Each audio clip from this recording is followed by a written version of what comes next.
तर हा कमी पडणार नाही. तसं हे शास्त्र काय करतं की आपल्या असं ज्ञान सांगतं की कोणत्याही प्रकारचा संशय किंवा कोणत्याही प्रकारची शंका त्या शिष्याला साधकाला राहणार नाही. त्यामुळं सगळ्या प्रकारच्या शंकांनी तो काय होतो, बाहेर पडतो, सगळ्या शंकातून बाहेर पडतो, सगळं ज्ञान त्याला असतं आणि त्यामुळं तो त्या काळाच्या प्रवाहामध्ये सापडत नाही. आता एक तुम्हाला सांगतो, आपल्याला मोहित व्हायला किती गोष्टी आहेत या जगामध्ये, किती गोष्टी आहेत. किंवा रोग का एक आहे का? रोग एक नाही, हजारो अशा प्रकारचे रोग आहेत. माणूस या रोगातून सुटलं तर त्या रोगात, त्या रोगातून सुटलं तर त्या रोगात, असंख्य अशा प्रकारचे रोग आहेत. डॉक्टरांनी सगळ्या प्रकारची इलाज केली म्हणजे आता डॉक्टर आहेत, परंतु असे काही आजार असतात की ते डॉक्टरलाही माहीत नसतात आणि त्यामुळे काय होतो, पेशंट त्या माणसाचा प्राण जातो, कारण तो आजार डॉक्टरला त्याचं निदान होत नाही, त्यामुळे डॉक्टर त्याचे उपचार करू शकत नाही. पण असा जर एखादा तज्ज्ञ डॉक्टर असला की कोणताही आजार असू द्या तरी त्याला त्या रोगापासून वाचवू शकतो. म्हणून अशा प्रकारचं शास्त्र काय करतं की प्रगाढ ज्ञान आहे, त्यामुळे तो ह्या जगात कशातच अडकणार नाही, कुठेही फसणार नाही, तर हा भवसागर कुशलतेने तरुण जाईल. मग सांगितलं तसं त्याला सगळे डाव शिकवावेत, सगळं ज्ञान त्याला द्यावं, तसं शास्त्राजवळ सगळं ज्ञान आहे. मग प्रत्येक जण काय करतो, आपल्याला जेवढं ज्ञान पेलवेल तेवढ्या प्रकारचं ज्ञान घेतो. पण शास्त्र अपूर्ण नाही, शास्त्र परिपूर्ण आहे. शास्त्रामध्ये सर्वांग ज्ञान आहे, सगळ्या प्रकारचं ज्ञान आहे आणि हे उत्तमातल्या उत्तम साधकासाठी आहे, नाही का? त्यामुळं तो सर्वांग परिपूर्ण म्हणून गुरु असावा महाज्ञानी चातुर्यशास्त्र चिंतामणी. किंवा म्हणजे तर कोणताही जरी समजा प्रसंग आला तरी त्या प्रसंगातून त्याला सही सलामत त्याला बाहेर पडता आलं पाहिजे, बरोबर आहे का नाही? मग तसं ह्या साधकाला सुद्धा कोणत्याही प्रकारच्या मोहामध्ये बळी न पडता त्याला त्या सगळ्या मोहातून त्याला बाहेर पडता आलं पाहिजे आणि कोणताही ब्रह्माविषयीचा शंका, ज्यानं ब्रह्म परिपूर्ण जाणलेला आहे तो या जगात अडकत नाही, बरोबर आहे का नाही?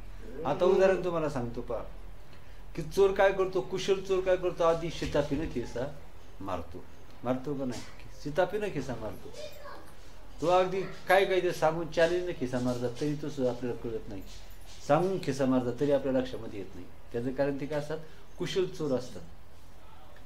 मग तशाच प्रकारचा काळ हा चोर आहे, परंतु हा इतका हुशार असतो की त्या काळाला सुद्धा सापडत नाही, काळाला वाव देत नाही. पुन्हा असा तोच कुशल असतो की आपली संपत्ती ही कुशलतेने सांभाळतो, ती चोराला सापडून देत नाही. तसं हा काळाच्या तावडीत सापडत नाही. जो ज्ञानी आहे तो काळाच्या तावडीत सापडत नाही, त्याला ज्ञानीच म्हणतात. मग उदाहरण तुम्हाला सांगतो पहा, तर जसं हुशार मनुष्य आपली संपत्ती चोराच्या हातात जाऊन देत नाही, बरोबर आहे ना? मग तो कुशल असतो, त्यामुळं तो संपत्ती चोराच्या हातात जाऊन देत नाही. तशा प्रकारे एखादा कुशल साधक असतो, तो ब्रह्माचं परिपूर्ण ज्ञान मिळवतो. त्यामुळं काळानं कसाही फासा टाकला, मायेनं कसाही फासा टाकला तरी त्या मायेच्या फाशामध्ये तो अडकत नाही, कारण तो ब्रह्मही जाणलेला आहे, मायाही जाणलेली आहे. त्यामुळं तो त्या मायेच्या कोणत्याही जाळ्यामध्ये फसत नाही आणि त्यातून तो कसाही भवसागर आडवा तिडवा खोल असला, 11 जरी असला तरी त्यातून तो तरून जातो. आता पहा पुढची गोष्ट, एक चोर होता आणि एक मनुष्य आपला तीर्थयात्रेला निघाला. तो तीर्थयात्रेचा त्याच्याकडे होते जवळजवळ 50-50 हजार रुपये त्याच्याकडे होते. ह्या एका चोराच्या लक्षात आलं का ह्या माणसाबरोबर जवळ याच्याकडे 50,000 रुपये आहेत आणि हे 50,000 रुपये आपण चोरले पाहिजे. परंतु तो तीर्थयात्रेला निघालेला आहे आणि आपण तो काही मग आता त्याच्याबरोबर आपलं हे 50,000 चोरायचे असेल त्याच्याबरोबर आपण राहायला पाहिजे म्हणून हाही गंज लावला, हाही तीर्थयात्रेला निघाला. हाही काय झाला, तीर्थयात्रेला निघाला, गंजबिंद लावला, वारकरी झाला, हाही तीर्थयात्रेला निघाला. आणि त्याची जाता आता त्यानं ओळख निर्माण केली, मी पण तीर्थाला चाललोय म्हटलं आणि त्याच्याबरोबर मैत्रिणी संपादन केली. आणि तो काय करायचा, रोज म्हणजे रात्रीच्या वेळेला आंघोळीला गेल्यावर, बाहेर कुठे गेल्यावर, झोपला असताना, इकडे तिकडे थोडंसं काही करीत असताना तो ते 50,000 रुपयाचा शोध घ्यायचा आणि ते चोरायचा प्रयत्न करायचा. 1 दिवस झालं, 2 दिवस झालं, त्यानं त्याचा पार खिसा खिसा पाहिला, कपडा पाहिला, पिटी पाहिली, बॅग त्या पाहिली. संडासला गेला, हात बनियन अंडरवेअरवर गेला. मग तर आता पैसे तर त्याने तर आता जवळ तर काही नेली नाही, माझा पैसे तर कुठेतरी ठेवली असती. म्हणून त्याचं काय करायचं, बॅग खिसा कपडे हा शोधायचा. पण याला 1 दिवस झाले, 2 दिवस झाले, 4 दिवस झाले, पण याला पैसा काही नाही. मग शेवटी थकला आणि म्हटला हा आतापर्यंत म्हटला असं एकही गिऱ्हाईक माझ्या हातातून सुटलं नाही. किती मोठे सावध असणाऱ्या माणसा सुद्धा मी चालता खिसा मारला, परंतु याला मी रात्रंदिवस प्रयत्न करून पाळत ठेवून सुद्धा प्रयत्न करतोय, परंतु हा काय आपला दाद देत नाही. शेवटी म्हणला तर आपल्या ठकास गाठ पडली, ठका त्याच्यावर मग जाणे चुका. तसं आपण सुद्धा काळाच्या जगा काळ खाय, आम्ही त्याच्या माथा दिला पाय. काळाची शक्ती जर आपल्यापेक्षा जास्त जर असेल, वाघ आणि कुत्र यांचं जर वाघ गाठ पडली तर कुत्र्याचं काही चालत नाही, कारण वाघ त्याच्यापेक्षा बलवान आहे. बरोबर आहे का नाही? आणि कुत्र्याची मांजराची गाठ पडली तर मांजराचं कुत्र्या पुढे चालतंय का? काय त्याच्या पुढे काही चालत नाही. तसं काळाचं काय होतं, सगळी लोक काळाची मृत्यू न म्हणे मंत, मृत्यू न म्हणे संत, मृत्यू न म्हणे महंत, मृत्यू न म्हणे ज्ञानी, मृत्यू न म्हणे अज्ञानी, मृत्यू न म्हणे गरीब, मृत्यू न म्हणे श्रीमंत, मृत्यू न म्हणे दुर्जन, मृत्यू न म्हणे सज्जन. नाही का? हा मृत्यू अशा प्रकारचा, तो गरीब म्हणत नाही, श्रीमंत म्हणत नाही, लहान म्हणत नाही, मोठा म्हणत नाही, दुर्जन म्हणत नाही, सज्जन म्हणत नाही. सगळं जग त्या काळाच्या भक्ष्यस्थानी पडतं. कुणापुढंच त्या काळाचं काही चालू शकत, काळापुढं कुणाचंच काही चालू शकत नाही.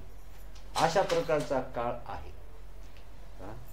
काळ असा आहे की अजिंक्य आहे, त्याच्यापेक्षा वरचढ सगळ्या विश्वाची तो विश्वाचं सुद्धा काय करू शकतो, तो विश्वाचं सुद्धा काय करतो, तो नष्ट ग्रास करतो. सगळ्या विश्वाचा त्रिभुवनाचा काळ ग्रास करतो. उपजे ते नाशिले पुनरपी दिसे, हे घटिका यंत्र तैसे. हे सगळं जे आहे ते काळ त्याचा ग्रास करतो.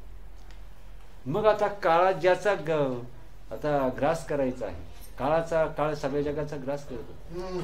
मग आता त्या काळापासून जर सुटका जर करून जर घ्यायची असेल, वाघापासून सुटका करून घ्यायची असेल, तर मांजर आणि कुत्रा वाघापासून सुटका करून घेऊ शकत नाही.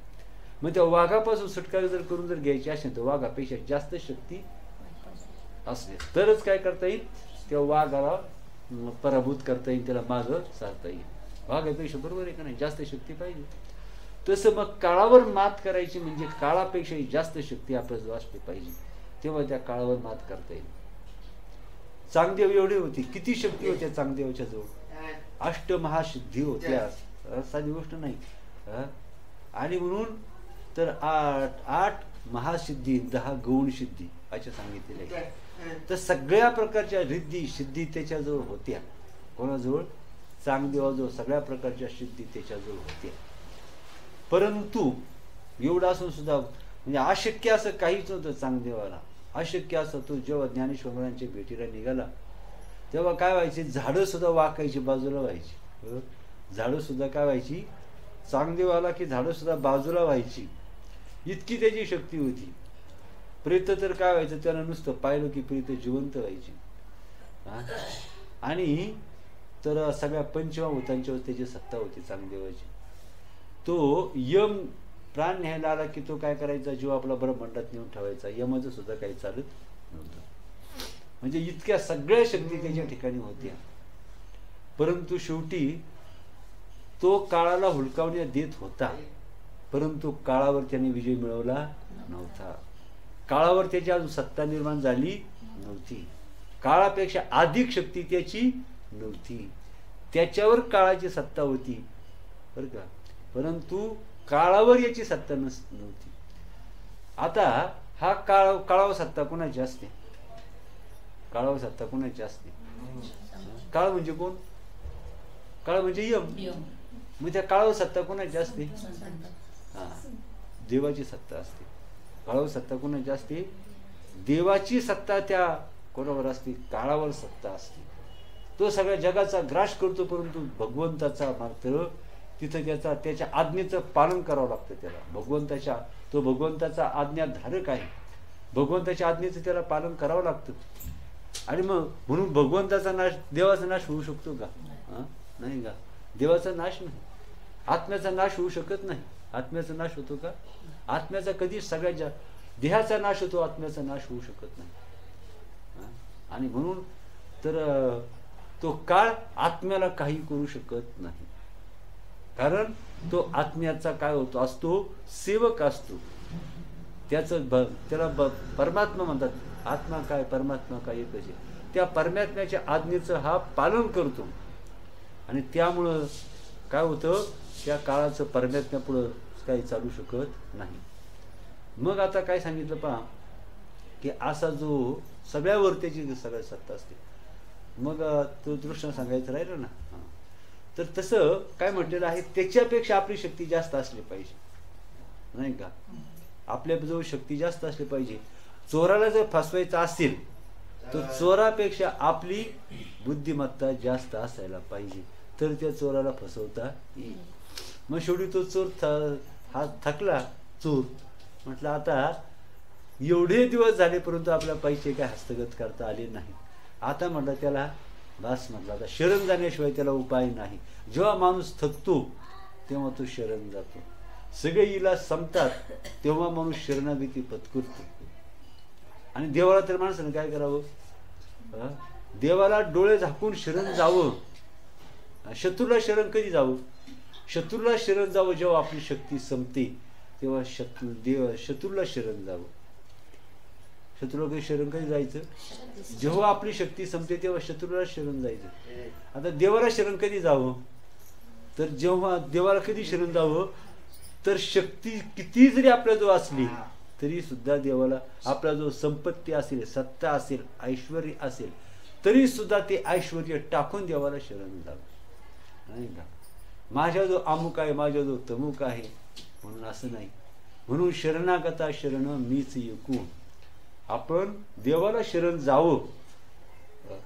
मग तसं तर त्याला ठरवलं की आपण ह्या चोरानं ठरवलं की आता आपल्याला एवढे दिवस झाले, आता आपला इलाज संपला, याच्यावर जो पैसे आहे ते खरे, परंतु आपल्या याचे पैसे चोरता येत नाही.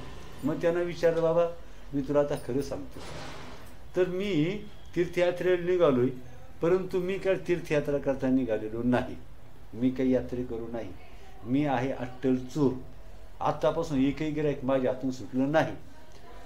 कसले अट्टल गिराईक जरी असलं तरी ते माझ्या हातून सुटलं नाही.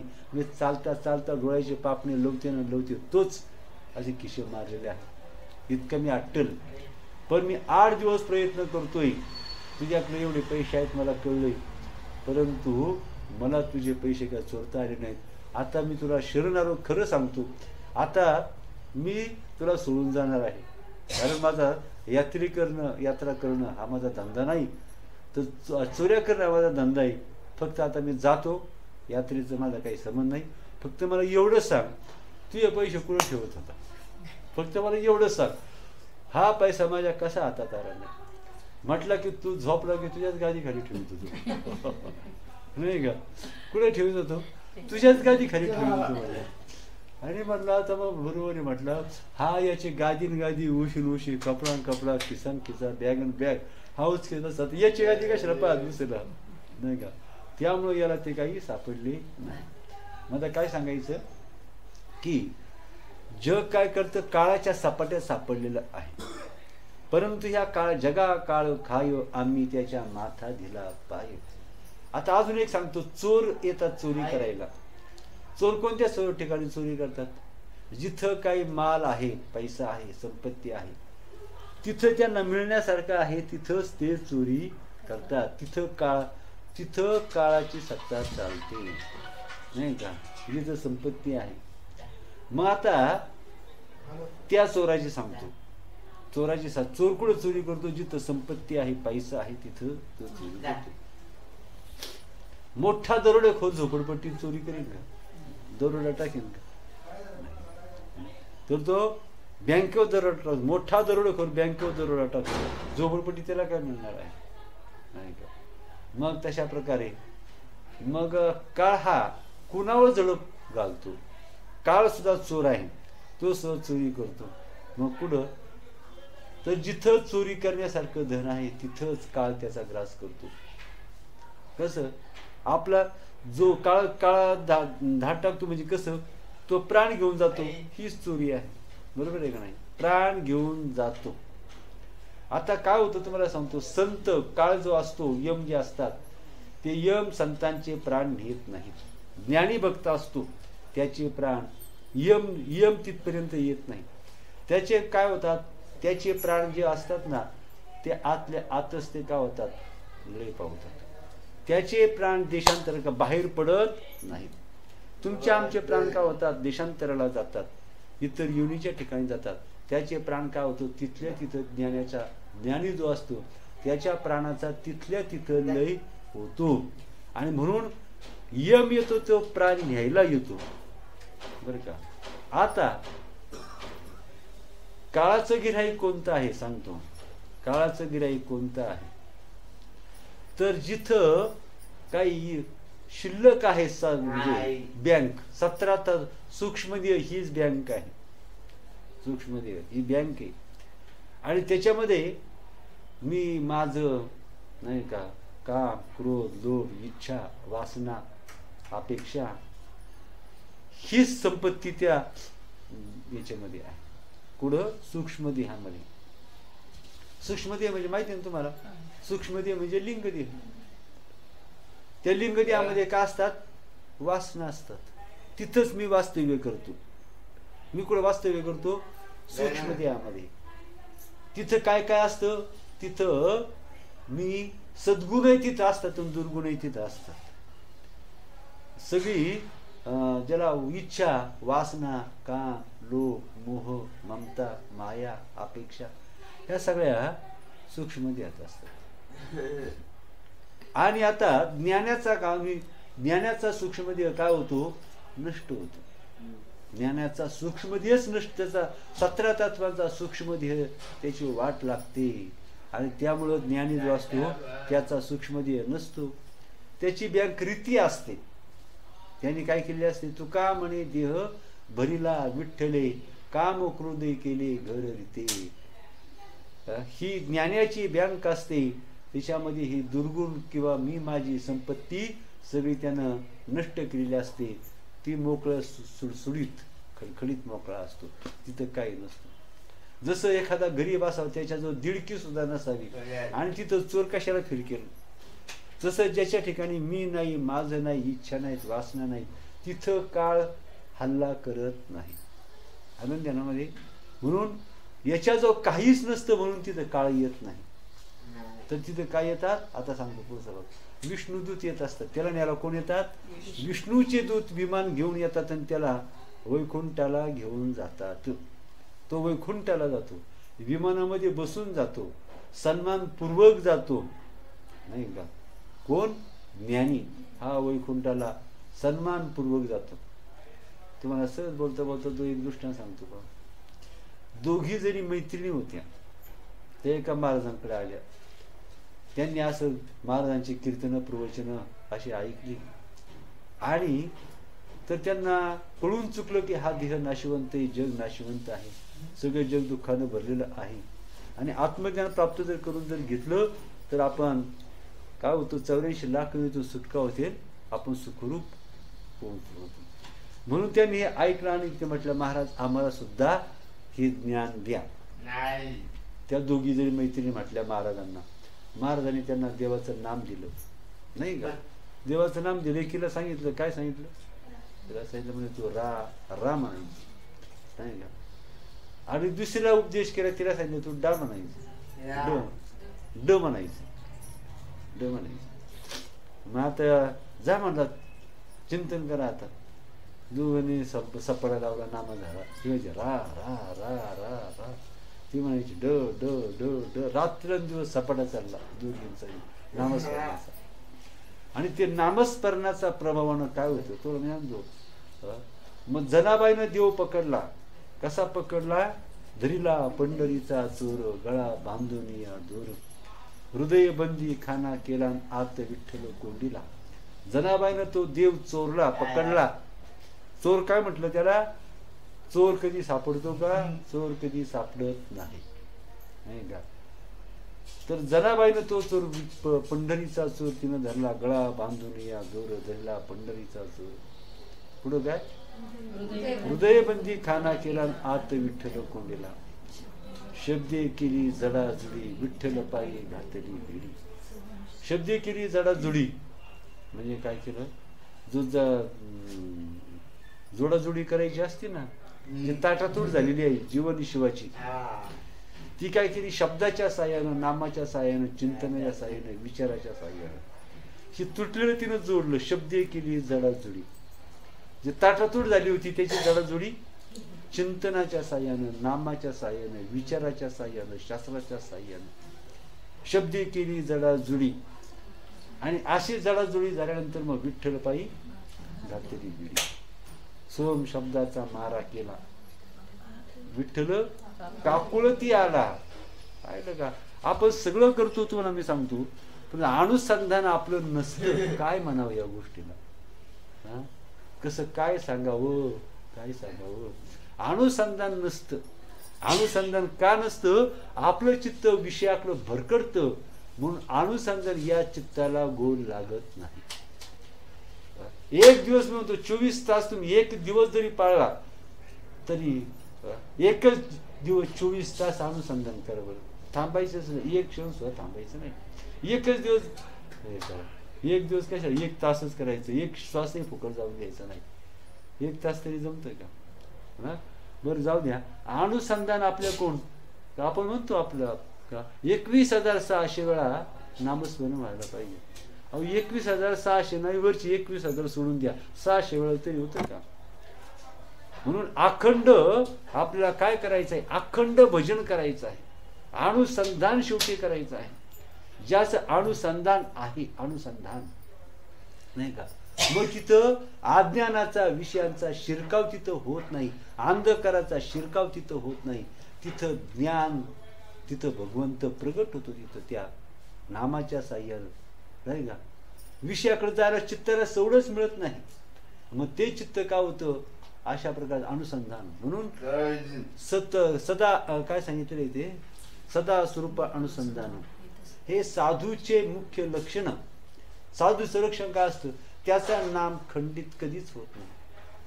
अखंड भजन त्याचं चालू असतं. आपलं भजन का तुटतं? आपल्याला काहीतरी इच्छा, वासना, मी, माझं, हेन तेन, त्याच्यामुळे आपलं भजन खंडित व्हायचा चालूच नाही तर खंडित व्हायचा प्रश्नच कुठे नाही का. म्हणून सतत सदा स्वरूप अनुसंधान हे साधूचे मुख्य लक्षण. तो जगी असून आपण जगा वेगळा, जगात असून तो जगाच्या वेगळा असतो. असं सतत भजन हे चालणं. मग जनाबाईच्या गोऱ्या सुद्धा काय म्हणायच्या? भजन करत होत्या. करत नव्हते? जनाबाईच्या गोऱ्या सुद्धा भजन करत होत्या. अर्जुनाचा रोम रोम रोम भजन करत होता, हे थोडा सुद्धा भजन करत नाही. कारण चित्त भरकड. भजन न होण्याचं कारण आपलं चित्त भरकडतं. चित्तामध्ये मोह आहे आणि तो मोह, त्यामुळं त्या मोहामुळं चित्त विषयाकडं जातं आणि म्हणून आपलं भजन तुटतं आणि म्हणून जोडाजोडी होत नाही. अशा निर्धाराचा असतो जो विषयी विरक्त. विषय हे ज्याला विषयासारखे तुच्छ वाटतात, आत्मलाभासारखं ज्याला काहीच उत्तम वाटत नाही, त्याचं भजन चालतं. ज्यानं चिंतनाच्या साईनं काय म्हटलेलं आहे? आत्मलाभासारखे काहीच गोमटे न दे, मग त्याचं भजन चालतं. आत्मलाभासारखं काहीच उत्तम नाही. आपल्याला आत्म्यापेक्षा काहीतरी, देवापेक्षा काहीतरी चांगलं वाटतं, म्हणून देवाचं चिंतन करण्यापेक्षा आपण विषयाचं चिंतन करतो, म्हणून आपलं भजन तुटतं. आज याला सगळं तुच्छ आहे, तो कशाचा विचार करेल? विचार करा. भ्रमर कधी त्या घाणीचं चिंतन करतो का? भ्रमराला घाणीची कधी इच्छा होते का? नाही. तो सतत मकरंद सेवन करतो. आणि माशी कधी त्या फुलाकडं जात मकरंदासाठी माशी कधी प्रयत्न करत नाही. त्या फुलाकडं मकरंदाकडं माशी प्रवृत्त होत नाही. तसं जीव जो आहे त्या तत्वाकडे जीव जात नाही. घाणीक माशी सारखा तो घाणीकडेच जातो.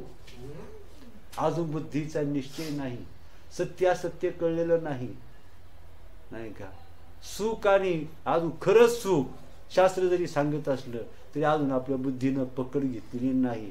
अजून बुद्धीतल्या वासना इच्छा नष्ट होत नाही. म्हणून शास्त्र ऐकतो वेदांत आणि चिंतन करतो विषयांचं. वेदांत शास्त्राचं श्रवण करतो आणि विषयाचं चिंतन करतो आणि त्यामुळे दुःखाचा साक्षात्कार त्याला होतो. नाही का. दुःखाचा साक्षात्कार का होतो? श्रवण कशाचं करतो?